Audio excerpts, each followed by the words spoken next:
این ویدیو فقط مال کسایی که میخوان نمره عالی توی دانشگاه و مدرسه بگیرن. این ویدیو میخوام از تجربیات خودم که به من کمک کرد بتونم همه نمره هامو A بگیرم بگم.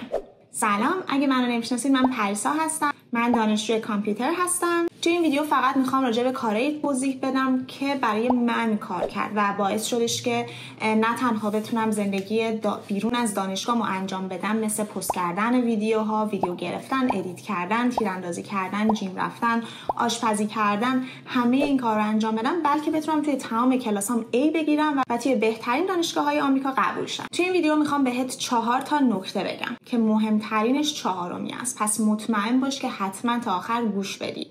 اگه خیلی عجله داری میتونی بری آخر ویدیو آخر رو ببینی، ولی من این پیشنهاد رو بهت نمی‌کنم، چون که حتما باید ستای اول رو درست انجام بدی که بتونی 4می رو خوب بفهمی. خب بریم سر اصل قضیه.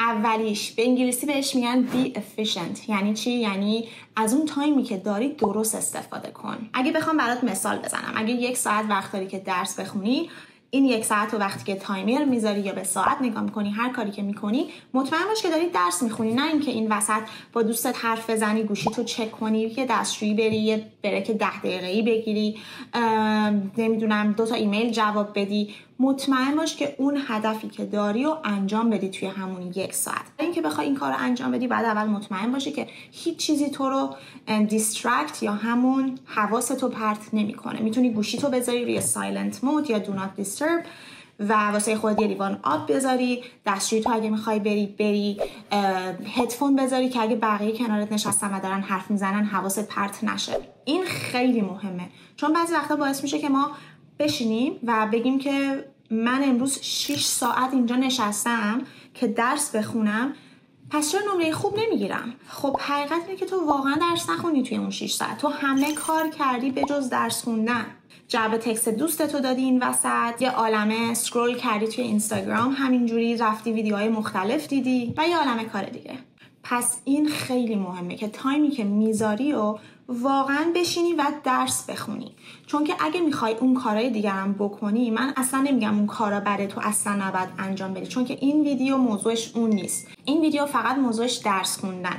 پس وقتی که میخوای درس بخونی، فقط درستو بخون که بتونی تایم داشته باشی واسه تمام اون کارهای دیگه‌ای که میخوای. شام برید بیرون، برید قهوه بخورید، برید توی اینستاگرام، بری عکس بگیری با دوستات، همه اون کارا رو میتونی داشته باشی. خب این از نکته اول. بریم سراغ دومی. نکته دومی که به من خیلی کمک میکنه اینه که من روش درس خوندن خودم رو میدونم. 2 تا روش وجود داره. اولش اینه که با انجام دادن مسئله اون محتوا رو میفهمی. دومین روشش اینه که تو اول باید اون مطلب رو متوجه بشی و بعد بری سوالای مربوط به اون محتوا رو جواب بدی. من گروه دومم. یعنی من دوست دارم نوت یا همون نوشته هایی که دارم از اون درس که استاد بهم داده، معلم بهم داده رو بخونم، بفهمم، اون مسئله هایی که سر کلاس استاد توضیح داده رو بفهمم و بعد برم بقیه سوالا رو انجام بدم. این به من خیلی کمک میکنه.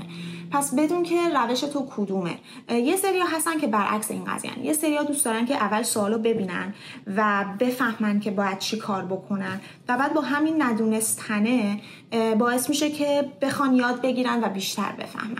من واسه خودم متوجه شدم که این روش بیشتر منو کلافه میکنه. من دوست دارم یه خورده اعتماد به نفس بگیرم وقتی که دارم یه مسئله رو حل میکنم. دوست دارم اول 2-3 تا رو انجام بدم، به خودم اطمینان داشته باشم که خب اوکی تو میتونی، و بعد برم چیزای سخت‌تر رو انجام بدم. اگه تو هم مدل منه، حتما بهت پیشنهاد میکنم که وقتی که داری نوتاتو میخونی، روی یه برگه کوچیک یه چکیده از اون چیزی که یاد گرفتی و بنویسی. حالا مهم نیستش که آخر این که تمام اون نوتاتو خوندی اون نوت کوچولو رو برای خودت بنویسی یا اینکه همینجوری که داری میخونی برای خودت بنویسی. من همینجوری که دارم نوتامو مرور میکنم و میخونم، برای خودم یه دونه نوت کارت دارم که مثلا اون چیزایی که مهمی که فکر میکنم باید بدونم راجع به اون قسمت رو مینویسم. اینم از مورد دوم که واقعا مورد سختی نیستش و بیشتر به خودت بستگی داره و بدونی که اون متدی که روی خودت کار میکنه رو انجام بدی حتما. سومین چیزی که به من کمک کرد، واقعا من یه کوچولو دیر متوجه شدم، ولی وقتی که متوجه شدم تفاوت و اون کیفیت درس خوندنم رو فهمیدم که چقدر تغییر کرده. و اونم اینه که برای خودم به انگلیسی بهش میگن study partner یا study group به فارسی فکر کنم بهش میگن که نمیدونم واقعا کلمه خاصی داره یا نه، ولی اینکه با آدمای دیگه درس بخونی، با دوستات، با کسایی که تو رو تشویق به درس خوندن میکنن. این واقعا به من کمک کرد، چون وقتی که من نشستم و دارم اینجا درسمو میخونم و میبینم که 3 تا آدم دیگه هم نشستن و اونام دارن درس میخونن، منو تشویق میکنه که من ذهنم حواسش پرت نشه، یعنی حواس خودم پرت نشه و بیشتر انگیزه داشته باشم واسه درس خوندن. این به من خیلی کمک کرد، مخصوصا موقعی که من فاینال اگزم یا همون امتحانای آخر ترممو داشتم و مجبور بودم ساعتهای طولانی درس بخونم. یعنی هم داشتم درس میخوندم، هم توی اون تایم بریکی که مشخص کرده بودیم که هممون با هم دیگه بریک بگیریم حرف میزدیم و یه کوچولو راجع به اون بحث، اون مبحث صحبت میکردیم و فانم بود، واقعا خوش میگذشت. چون تو فقط نمیخوای درس بخونی که به خودت عذاب بدی، واقعا میخوای از این مسیری که داری میری لذت ببری. و وقتی که آدمای دیگه دور و برت باشن، حداقل من اینجوری بودم که واقعا لذت میبرم. یه سوالی که خیلی ازم پرسیده میشه اینه که خب اگه آدمای دور و برمون اون مدلی که ما میخوایم درس بخونیم نیستن، یا خیلی حرف میزنن، یا خیلی حواسمون رو پرت میکنن، چی؟ خب این خیلی مشکل رایجیه و منم اینجوری نبودم که با اولین نفری که دیدم گفتم که بیا بریم با هم دیگه درس بخونیم، تو واقعا بهترین کسی هستی که میتونیم با هم دیگه درس بخونیم. اینجوری نبودش. منم آدمای مختلف یعنی با همه درس خوندم، گفتم که بیا از سطح فلان تا فلان کتابخونه باشیم و دیدم که واقعا با یه سریا خیلی بهتر میتونم درس بخونم، خیلی پروداکتیو تر یا همون بهتر میتونستم درس بخونم. پس اگه اینجور افراد رو ندارین، بهتون پیشنهاد میکنم که با کسایی که توی یک کلاسای مختلف هستن یا با حتی دوستاتون، دختر عمه، دختر خاله، خواهر، برادر، با هر کسی که میتونید درس بخونید فقط امتحان کنید و ببینید که چجوریه. یا اگه دیگه اینم حتما ندارید، یه چیزی که به من کمک میکنه وقتی که مثلا خب یه سری از دوستام کار دارن نمیتونن بیان با من درس بخونن یا حتی خودشون هم نمیخوان اصلا درس بخونن، به من جاهایی مثل کتابخونه یا کافی شاپ خیلی کمک میکنه، چون که معمولا اون جاها هم جایی که همه نشستن و واسه هدفشون دارن تلاش میکنن و حالا یا روی لپتاپاشونن یا روی کتاباشونن، بالاخره دارن یه کار مفیدی انجام میدن و این به من انگیزه میده. اوکی، الان رسیدیم به مورد 4، اونی که گفتم از همه مهمتره. اگه تا اینجا ویدیو رو دیدی واقعا مرسی مرسی مرسی مرسی، واقعا ممنونتونم و اگه این ویدیو رو لایک کنی خیلی بیشتر ممنون میشم و اگه واسم کامنت بذاری که دیگه عالی. مورد 4، همه اینا رو که بهت گفتم برسیم به مورد 4. مورد 4 اینه که باید روش درس خوندن خودتو پیدا کنی. یعنی چی؟ یعنی تو اگه ممکنه کسی باشی که آدم وقتی کنار تکون میخوره حواست پرت شه و من اینجوری نیستم. من تو جای شلوغ خیلی بهتر میتونم درس بخونم تا جایی که هیچ صدایی نباشه. به خاطر این بعضی وقتها تلویزیون رو روشن میکنم که یه بک‌گراند نویز یا همون یه صدایی از اون پشت باشه.